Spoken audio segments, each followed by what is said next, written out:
But dunay patulunan karon nga moingon sila nga kinahanglan maghinulsol kasi imong mga sala aron ka malangit. Okay.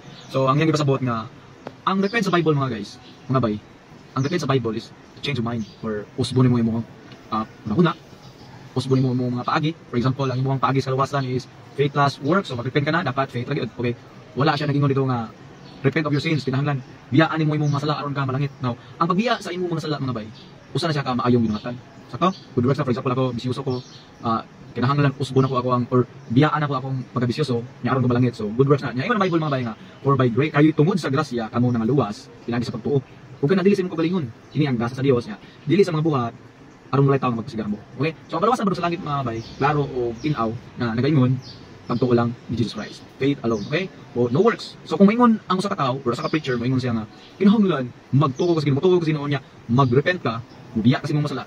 Dili ta maoy pamayo sa Ginoo mahitungod sa kaluwasan. Wa ko maingon nga dili maayo ang biya kasi masala, pero mahitungod sa kaluwasan mga bay, walay labot ang pagbiya sa imong mga sala. Di ka pwedeng maingon nga biyaan ako ang panigarilyo, pag-inom, ang pag-adik-adik, mga bada siya.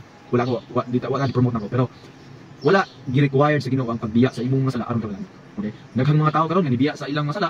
For example, pala usa ka pala hubog, dididaan sa doktor nga ayaw paghubog, ayaw panigarilyo, nibiya sa silang bisyo. Pero kasi pagtuo sa Ginoo, okay? Di sila maluwas. Okay?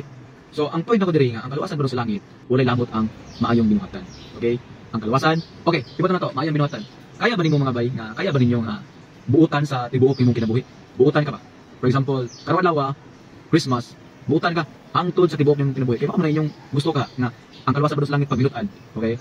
Kaya ba nimo buutan ka sa tibuok nimong kinabuhi? Ha? Kaya ba nimo nga di ka mamakak? Di ka mamalikas? Di ka maghimog mga foolishness nga mga hunahuna? Okay? Di kaya ba nimo nga di ka masuko? Hindi ka maglagot? Kaya ba nimo na? So kung kana mo yung basihan nimo, good luck kayo. Walay usa na itong makahimo na. Kaya kitang tanan, yung ang Bible nga, for there is not a just man upon earth that do it good and sin it not. So walay tao dis kalibutan nga naghimo kung maayo sa tibuok niyang kinabuhi, mawala ka kasala. Okay? So kung kaya nimo na, good luck na sa imo. Kay impierno jud ka kung di ka matuo sa Ginoo. Okay? Kaya kaluwasan klaro nga pagtuo lang ni Ginoong Hesus. Okay? So walay labot ang imong pagbiya sa imong sala. Repent of your sins. Aron ka maluwas? No. Believe on the Lord Jesus Christ and thou shalt be saved and thy house. So good luck mga bay.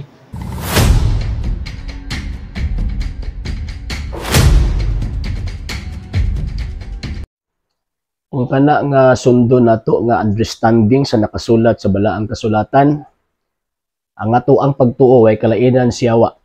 Nga naman kay ang pagtuo siyawa, man toy tawag anang di man toy inubanan sa gitawag og maayong buhat. Nga naman kay tuo lang siya, di man siya magbuhat og maayo. So kung tinuod ta nga iyas tong Ginoong Kristo ug kanang midawat tas tong Ginoong Kristo, dapat ang pagtuo nga gihuptan nato dapat buhi. Kung may gitag buhi, St. James chapter 2 verse 14, dapat uban na sa gitawag og maayong buhat. Number 2, kana magong paghinulsol manggod, dili lang kay kana change of mind, kung dili mao kana ang pagtalikod sa tanang mga butang nga supak sa kabubuton sa Dios. Unsa man ang supak sa kabubuton sa Dios, kana paghimog sala. Mao man ang supak sa kabubuton sa Dios. So bisan pag na kay pagtuo, unya pagkahuman wala ka nibuhat og tawag ining maayo, so ang mahitabo niya na nisupak gihapon tas kabubuton sa Dios. Kung nisupak tas kabubuton sa Dios, di gyapon ta makatagamtam ni anang maong gitawag og kaluwasan. Kana man mga maayong buhat, mao mo gud nga ang tubag sa kaayo sa Dios. Kay gikot na gani ninyo ang Ephesians chapter 2 verse 8 nga ang maong gitawag og kaluwasan grasya na sa Ginoo. Kung may grasya, ang Dios mismo ang pinakaunang mihatag. So kung nihatag ang Diyos, kasi may itong buhaton. Magtuok lang ta, magsigal lang ang atong mata, magpito-pito atong mata, kay tungod kinaigras sa gihatag ang Diyos na to. Kasi may atong itubag niya, number 1, faith. Number 2, action. Nga naman kay, dili pwede nga maglingkod ka lang, magtuok, magpitok-pitok lang ato ang tawag ining mata niya, may agluwas na ka. No, dili na pwede. O, kung ang Diyos, kung ang atong amo, nihapta og tawag ining grasya, so ang atong himuon, ang atong itubag is dawaton tong grasya, din syempre na atay gitawag og loyalty. O kana nga loyalty, mao kana ang pagpadayag sa atong mga maayong buhat na kung diin nibuhat ta subay sa kabubuton sa Dios. So mao na, so kung mingon ta nga nituo lang ta nya pagka man dili apilan og tawag ining mga maayong buhat, dili importante ang mga maayong buhat, ay wrong. Dili naman na mo igitudlo sa balaang kasulatan. Bisan gani ang mga apostol kaniadto. Mao na ang ilang gitawag og gitudlo, kinahanglan ta mobuhat og maayo. Ano mabuhat man tag maayo kay kinahanglan sundon ang kabubuton sa Dios. In what way? Walang naigitawag og St. Matthew chapter 25 verse 24 to gitawag og 45. Makita man nato nga magpakaon ka sa mga gigutom, tawag ining painom ka sa mga taong gitawag og giuhaw kana mga mayong buhat man na. So imposible man na nga gihimo na sa Ginoo nga butang or gitugutan na sa Ginoo sa mga butang kung wala na kalambigitan sa ato ang gitawag og kaluwasan. Ang Ephesians chapter 2 verse 8 to 9 kung ato ang tan-awon mo anay gitawag og objective salvation. Buti pasabot niya na nga dili ta makahimo sa ato ang kaugalingong kaluwasan gawas kun ang Dios mismo mo'y mahimo ni ana kay ang Dios man ang nihimo og ganang pagbayad sa atong mga sala ngadto sa iyahang gitawag og amahan kasi man sila og value mo nang ang Dios mismo ang tawag kaning mihatag or mibayad nya pagkaman unsa mi atong himuon unsa mi atong himuon kay ang Dios na may nibayad ingisin ako faith lang ko mutuon lang ko mulingkod lang po nya pagkaman mapalisong pagto kana na ba okay na no kinahanglan kanang maong gitawag og faith nga giluwas ta pinagi sa grasya dawato ng maong grasya ha mo na kinahanglan og action kinahanglan og tubag mo na sa Catholic perspective kanang gitawag og tubag sa grasya sa Ginoo mo nang mudawat mi sa mga sakramento dawato namang bautismo kay sumada sa Biblia ang bautismo makaluwas dawato namo ang tatawagan Espiritu Santo sa pinasahi nga butang mo nang sacrament of confirmation mabasa pud na sa Biblia kay pinaagi ni ana mas mo increase pa nga atong grasya nga madawat. Number 3 kinahanglan mo kaon sa lawas ni Kristo ngano man kay imong panaginong sa Kristo ang mukaon sa kung unod may kinabuhi walay katapusan o di ba pagkahuman unsa pa kung makasala ni og tawagan ng usab di man magpabunyag pag-usab kay kasara man mahitabo ang gitawag og bunyag Efeso chapter 4 verse 4 mo na kinahanglan ni mangumpisal kay sumala pa ni Kristo St. John chapter 20 verse 23 si bisan kinsang sala nga inyong pasayloon kini na pasaylo si bisan kinsang sala nga dili ninyo pasayloon dili usab kini gitawag og mapasaylo biblikal man apuros imposible man ang gisulat nas balang kasulatan nga wala kalambigitan sa kaluwasan so mo na objectively yes gihatag ni Kristo ang tawag ining kaluwasan pinagasang kamatayon isip grasya gi-offer gihatag nato nga gitawag libre pero kinahanglan ta mo tubag kinahanglan ta mo response. Pinakauna nga tawagan ng ato ang tubag sa Ginoo, motuutan niya. Kay importante ang pagtumoman ang susi sa tanan nga mga butang nga makadawat ta niya gid mismo. And number 2, syempre mutubag ta. Mutubag ta by way of kanabitang preserving our salvation. Pinaagi sa gitawag og good works. Mabita kung hukman to sa Dios, di man ta hukman pinaagi to ang pagtuo. Hukman ta pinaagi sa ato ang gibuhat. Nganong man ka nang pagtuo kabaw na ang Dios nakay pagtuo kay pagtuo nako may perno ano sigurado man na. No, pero kung nakay pagtuo nya di ka mobuhat og maayo delikado kanang grasya nga imong madawat mawagtang man na kay ang sin it is an absence of grace. So mo na kung nakay pagtuo nya wa kay buhat man kung imong ganina wa kay kalainan siyawa kani imong pagtuo nga dili ino ba nagbuhat wa kay kalainan sa demonyo ana dili man importante sa atong buhat sa gitawag og kaluwasan importante oy ngano man kay kanang atong buhat mo na mag-preserve sa kaluwasan nga ato ang nadawat kaya kung oras nga nakadawat ta grasya nya dito mo buhat og maayo mawagtang man na kay makabuhat ng sala mao man na mo man ay punto yon so but pasabot faith tawag ining action kanang action i-preserve ang grasya nga gihatod nito sa tuwa nga libre. So mo na dita magpareha ning mga amigo na to nga but lang og naunsa nila pagtuwa. Sa hindi pa po nakapag-follow sa mga pages po natin, i-follow niyo po yung mga pages po natin, RJ Horolanciano II TV Apolia Punto Argumento page, Kuya Apologist TV page, and RJ's Vlog 2022. And pwede rin po kayo mag-send po dyan ng Facebook stars. And also, sa ating po mga channels, sa hindi po nakapag-subscribe, i-subscribe po ninyo yung mga channels natin, Dalay Catholic, Apologist International Official, RJ Sano II TV, Kuya Apologist TV, and Barrio Kawayan Religious Forum.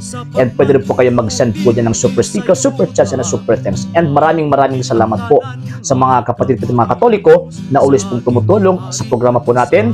Maraming salamat po. Nang dahil po sa tulong at suporta po ninyo, ang programa po ito until now andito pa rin po sa social media. And until now din po, nangangailangan pa rin po tayo sa tulong at suporta po ninyo dahil wala po kami magagawa rito mga sir, mga ma'am, kung wala po yung tulong at suporta po ninyo. Sa gusto pong tumulong, sa gusto pong sumuporta, pwede po ninyong ipadala ang tulong at suporta po ninyo sa pamamagitan po ng ating mga account numbers dyan po sa ating pong screen. And pwede nyo po kaming i-message sa ating pong page kung via remittance po yung papadala po ninyo. Maraming salamat po in advance.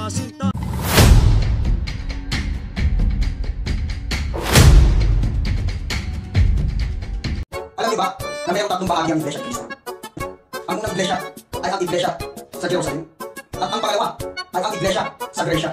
At ang pangatlo ay ang iglesia ni Cristo na nakitaw sa Pilipinas. Ang iglesia ni Cristo na pinatutupatan sa banal na kasulatan na nakatala sa Zacarias 13:8. Ang sabi ng Panginoong Cristo, lalaganap na sa buong lupain ang iglesia ng kanyang itinayo, na ang unang iglesia o pangalawa ay mahihiwalay at mamamatay. Ngunit ang ikatlong iglesia ay maiiwan. Yan ang patuo at patunay na lumalaganap at patuloy na ginagabayan, patuloy na inaalalayan ng Panginoong Diyos at ng Panginoong Kristo ang kanyang iglesia ni Kristo. Na patuloy namin sinasampalatayanan mga kaanib sa iglesia ni Kristo. Yan ang katunayan at totoong nasa Diyos ang iglesia ni Kristo.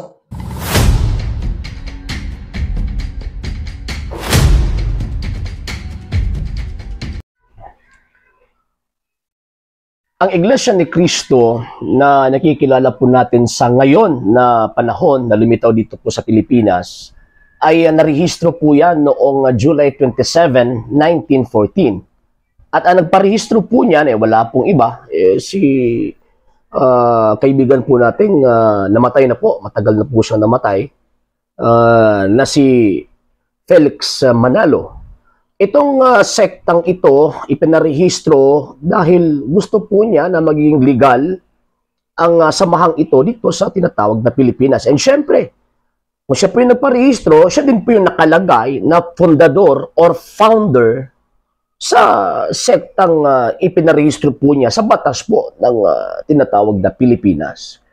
So, ibig ko pong sabihin, kung ano po yung iglesia na nakasulat sa banal na kasulatan, wala pong koneksyon yung sektang naparehistro noong July 27, 1914. Bakit po? Kasi ang Panginoong Jesucristo hindi naman po siya sinungaling.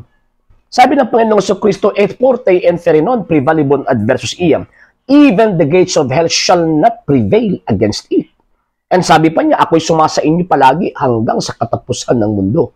So sa makatwid, mga kababayan, mga kapatid, mga mahal po naming tagapanood sa programa po natin, yung sinasabi po nilang namatay daw po yung unang iglesia sa Jerusalem, namatay daw din po yung unang pangalawang iglesia, hindi po yung totoo. Yung bakit sabi ng Panginoong Jesucristo, even the gates of hell shall not prevail against it. Sabi ng Panginoon, ako'y sumasa inyo palagi hanggang sa katapusan ng mundo. And sabi din po ni San Pablo, si Kristo po yung ulo at ang katawan po niya, yung kanyang iglesia. Kung sasabihin po ninyo na namatay po yung unang iglesia, yung sa Jerusalem at saka yung pangalawang bahagi ng iglesia, namatay po yun. Ibig sabihin, meron pong pagkakataon na wala po yung katawan ng Kristo na ulo ng kanyang iglesia. So, ibig sabihin, manananggal po yung Kristong pinaniniwalaan po ninyo. Hindi po yan yung Kristong nakasulat sa banal na kasulatan. Pangatlong punto, mga kababayan po natin, mga kapatid at tagapanood sa atin pong palatuntunan. Mga sir, mga ma'am, sa nakasulat sa banal na kasulatan, klarong-klaro po yan na ang Kristo na nagtatag ng kanyang iglesia may pangako At yung pangako na yon, totoo po yun kasi siya po yung katotohanan Kung magiging totoo po itong interpretation at itong claim ng ating mga kaibigang member ng Iglesia ni Manalo, so ang mangyayari po dyan, magiging sinungaling ang Panginoong Jesucristo. Magiging sinungaling. At wala pong pagkakaiba. Yung iglesyang itinatag ni Kristo sa yung mga sekta o yung mga organisasyon o mga samahan before pa yung iglesyang itinatag ng Panginoon. Iba po kasi ito Kasi itong iglesyang ito, itinatag po ito ng Panginoong Diyos. Bakit po? Kasi si Kristo po mismo, Diyos po eh. Hindi po kagaya sa paniniwala ng mga iglesia ni Manalo, si Panginoong sa Kristo ay hindi po Diyos. Yung claim po niya na sa Karaya chapter 13 verse 8, nasabi po niya na o yung tatlong tinatawag na bahagi ay hindi po yung pwedeng ano po natin yan doon sa iglesia itinatag ni Kristo. Bakit po? Kasi iisa lang po yung iglesia itinatag ng Panginoon. Meron pong iisang iglesia, iisang katawan, hindi po maraming katawan. And at the same time, iisa po yung turo po niya. So, from the time of the foundation, sinabi ng Panginoon, humayo kayo sa lahat ng mga bansa at ituro ang magandang balita. And sabi din po niya, ituro ninyo ang lahat ng isinugo ko sa inyo. So, kung titignan po natin, ang teaching ng iglesia pong ito, wala pong putol eh. From the time of Christ until now, hindi po ito mawawala at hindi po ito mapuputol. Bakit po? Kasi yung objective ng Panginoong Jesucristo, salvation, kaligtasan. So, hindi po magiging totoo itong iglesia ni Manalo dito sa Pilipinas po ngayon. Bakit po? Kasi Philippine-made po yan eh. Made in the Philippines eh, hindi po made in Jerusalem. And again, purely claiming lang po, wala po silang, hindi po sila makapagbibigay ng patunay na yung iglesyang inaaniban po nila, ayan po yung iglesyang itinatag ng Panginoong Jesucristo. And number 3, points po natin, mga sir at saka mga ma'am, sa banal na kasulatan, isinugo eh. Yung mga tagapagturo, isinugo, hindi lang po sumulpot lang dahil naglipat-lipat doon sa iba-ibang mga sekta. Hindi po.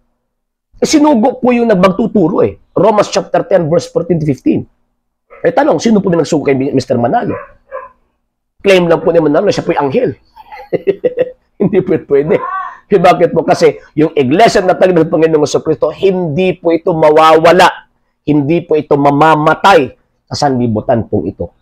So, yung iglesia ng tatag ng Panginoong Jesucristo, hindi po yung naparehistro sa Pilipinas noong 1914. Yung iglesia ng tatag ng Panginoong Jesucristo, na iglesia ng Kristo, na tinutukoy sa banal na kasulatan at sa kasaysayan, refer po yung Santa Iglesia Katolika, Apostolika Romana. Wala na pong iba.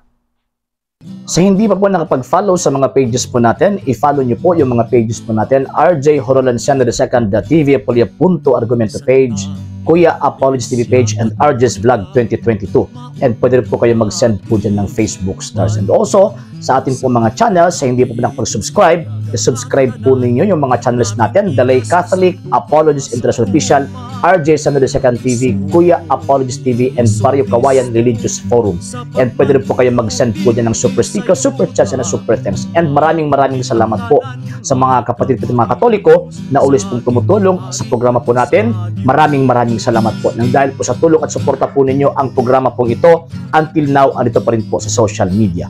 And until now din po, nangangailangan pa rin po tayo sa tulong at suporta po ninyo dahil wala po kami magagawa rito mga sir, mga ma'am, kung wala po yung tulong at suporta po ninyo. Sa gusto pong tumulong, sa gusto pong sumuporta, pwede po ninyong ipadala ang tulong at suporta po ninyo sa pamamagitan po ng ating mga account numbers dyan po sa ating pong screen.